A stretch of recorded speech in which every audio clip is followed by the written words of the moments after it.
SMD Law is the official law firm of the Spartan Nation. Check them out on the interwebs at smdalaw.com or at 866-529-3537. No matter where you are in the state of Michigan, Upper Peninsula, Lower Peninsula, it doesn't matter. They have an office near you.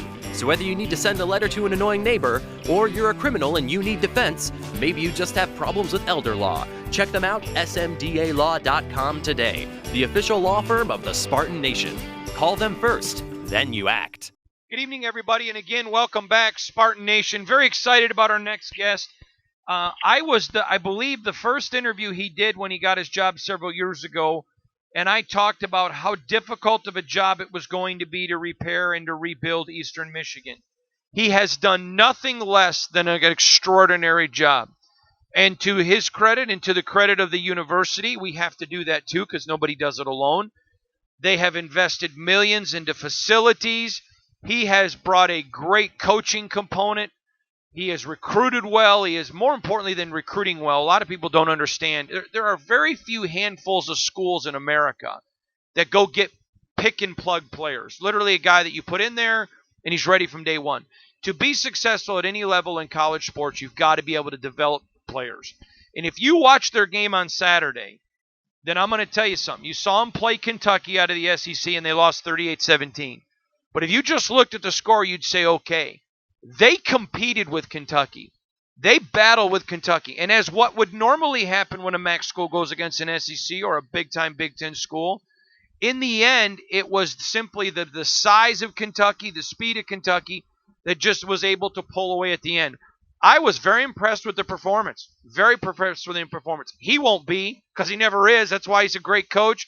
But he's my buddy and one of the best college coaches in America, the great coach Chris Creighton. Chris, how are you, my friend? I'm good, thanks. I appreciate that. I know you. We're friends outside of just doing a radio interview, and I know you're going to say, doesn't matter, we lost, whatever, because your team has beaten the big-time schools, the big-time power schools. So I'm not minimizing the loss. But, Coach, come on. You got to be able to walk out of that game and be impressed with the fight of your kids. Oh, no question. Yeah, no, I'm not a, hey, if we win, everything's okay, and if we lose, everything's bad. That's not the measuring stick. It's a measuring stick. And so there were things that were disappointing about our performance. But I'll tell you what, I really feel as though that a lot of our identity was forged on Saturday night, and in a real positive way. I think you have an identity as a program. But every year, I mean, you always have, different players and different strengths and weaknesses. And, I told the team on Sunday yesterday that, listen, what I'm excited about and what we should be very confident in is what we're capable of. So there's a difference between being confident in what we've done or what we've accomplished, and what we know that we can be. And so I really love the fight of our team, wasn't surprised by it. We were, outmatched in spots, no question, but we tried to play team football and smart football and, did some things really well. And, we did give ourselves a chance. I mean, our defense in the second quarter, with some bad field position, really hung in there. And, offensively, we got untracked a little bit there in the second half, and, felt really good about our plan and our ability to move the ball. And so there were many positives. Coach, I want to say something, and you've coached at so many different levels of college football. I think you'll appreciate it. Here was the thing that really impressed me watching your game, and this is why I talked about the ability to develop talent. When a MAC school goes against a SEC school, I think it's not an unfair or unrealistic expectation that there's going to be places where you are outmanned. What to me showed me about how great of a job you and your staff have done is there was a lot of places you weren't outmanned. And I thought that's, to me, if I'm an Eastern Michigan fan, and I am, that really impressed me with the way you guys are developing players. Did I read that like you did? Yeah, I think we do take pride in that, and I think that I think what any MAC school would tell you is that our best players on our teams can play, at these schools. Yep. And then, gosh, when you have a really good team, you might be able to feel really good about most matchups all the way across the board, when you're a really good MAC team. And then where you you might say that the SEC is just going to have a leg up is in the depth. Where even if you're first 22, there's not a huge disparity. That over the course of 3.5 hours, they might be able to run more people in and out than we are. So, but I don't know. I don't want to speak for anybody else. I just know that that's what coaching. Well, there's so many facets to coaching, but I guess one of the most enjoyable is developing, right? And that's what I guess for me at the heart coaching is taking guys where they couldn't go on their own, and then taking a side of the ball or taking the team, taking the program. So we're constantly doing that, and enjoy that process. Well, I was proud of you. I totally saw it on those first 22, and to me it just was pretty amazing because when you started to get to 23 to 44, there was several places you didn't see the drop off. I'm proud of you, Coach. All right, let's flip the switch a little bit. Now you go from the SEC, you stay in the Big Ten, go on the road to Illinois. What are your preliminary thoughts on the Illini?